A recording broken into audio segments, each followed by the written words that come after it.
Blast हुआ है और उसमें 6 नमाजियों की और करीब 100 लोगों की इंजरी हुई थी।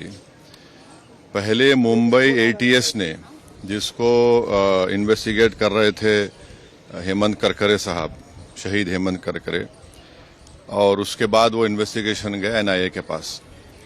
अब इसमें इन्वेस्टिगेशन बहुत गलत हुआ। दूसरी बात यह है कि 17 साल के बाद कोर्ट ने तमाम आरोपियों को एक्विट कर दिया। हमारा पहला सवाल मोदी सरकार से और महाराष्ट्र की बीजेपी सरकार से ये है कि जिस तरह वो लोग अपनी बेचैनी का इजहार किए थे और ऐसा लग रहा था कि उनके जिस्म में कोई बहुत बड़ी चीज छुप चुकी है, वो सुप्रीम कोर्ट भागकर मुंबई के जो ट्रेन ब्लास्ट में उन्होंने सुप्रीम कोर्ट भागे थे, सुप्रीम कोर्ट को गए, वहां पर जाकर उन्होंने उस जजमेंट पर स्टे लिया। मेरा पहला सवाल यह है कि क्या टेररिज्म के ऊपर इनकी हिपोक्रेसी होगी अगर वो सुप्रीम कोर्ट नहीं जाएंगे? क्या वो सुप्रीम कोर्ट को जाएंगे? दूसरा यह है कि मिलिट्री ग्रेड आरडीएक्स वहां पर इस्तेमाल हुआ, ये एनआईए ने अपनी चार्जशीट में कहा। अब ये मिलिट्री ग्रेड आरडीएक्स इस्तेमाल हुआ तो फिर ये कहां से आया? भाई 2006 का बॉम्ब ब्लास्ट मालेगांव का 2 हुए, 2006, 2008। 2006 में आपने मुसलमानों को पकड़कर खूब पीटा, मारा, वो डिस्चार्ज हो गए। किसने किया वो? अब 2008 का ब्लास्ट फिर किसने किया?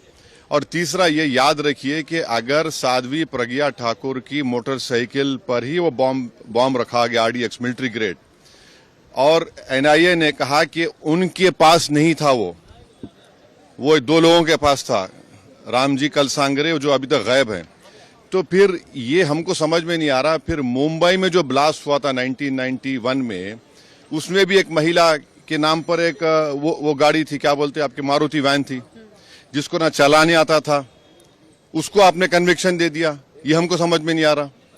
हाँ, सुन तो लीजिए ना। अरे भाई, आप लोगों को इतना तकलीफ क्यों होती है?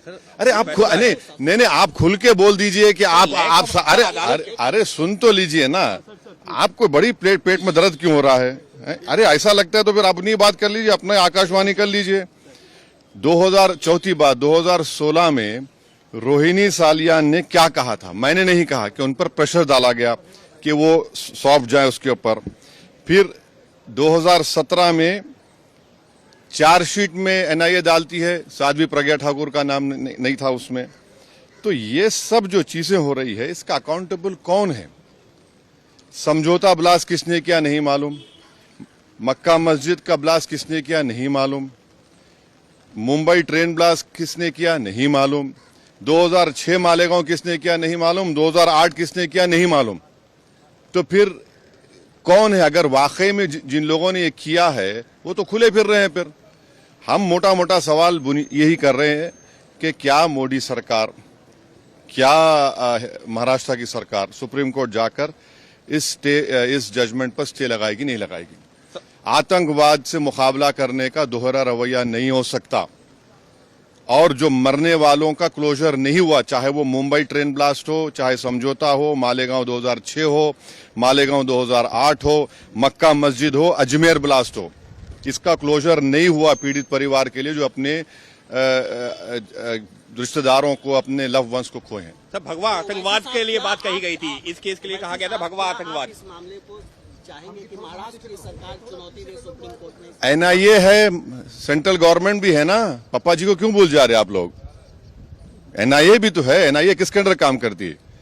एनआईए तो गवर्नमेंट ऑफ इंडिया के अंडर काम करती है। रोहिणी सालियान का स्टेटमेंट है, मिलिट्री ग्रेड अगर आरडीएक्स इस्तेमाल हो रहा है तो भाई साहब ये कहां से आया? ये बड़ा सवाल है। सर, भगवा देखिए छोड़िए ना, सुनिए हमारी बात को, आपको एक ही रट लगा हुआ है।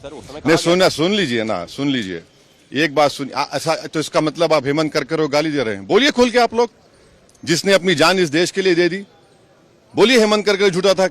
अरे आप एक बात समझिए कि हमारी एनआईए एक प्रीमियर इन्वेस्टिगेटिव एजेंसी है। उनका अगर इस तरह का रवैया रहेगा तो इंटरनेशनल लेवल पे क्या असर पड़ेगा, इसको आपको जानना चाहिए। आपको जानना चाहिए in the context of Pulwama also, सब चीज आपको देखना पड़ेगा। लेकिन कल ही गृह मंत्री ने हाउस में साफ कहा है कि कोई भी हिंदू आतंकवादी। हाँ, तो आप कह रहे हैं कि वो सुनकर जजमेंट आया? मैं नहीं कह रहा हूं, आप कह रहे हैं, वही कहना चाह रहे हैं कि आप नहीं आप नहीं अरे अरे छोड़िए ना। महात्मा गांधी को मारने वाला कौन था? चीनी था, है? राजीव गांधी को मारने वाला कौन था? इंदिरा गांधी को कुछ ने मारा? ऐसा छोड़िए ना, आप लोग बहुत हम बोल सकते। ये हम आपको कह रहे हैं कि क्या भारत सरकार, मोदी सरकार, क्या महाराष्ट्र की सरकार, वो जो लोग मरे हैं, चाहे वो ट्रेन ब्लास्ट में हो, आपने चले गए सुप्रीम कोर्ट जाकर रुका दिया आपने, इनका क्या करेंगे? मालेगांव 2006 किसने किया, 2008 किसने किया? देखिए हम सच बात कह रहे थे, रहमत बरस रही है। Thank you.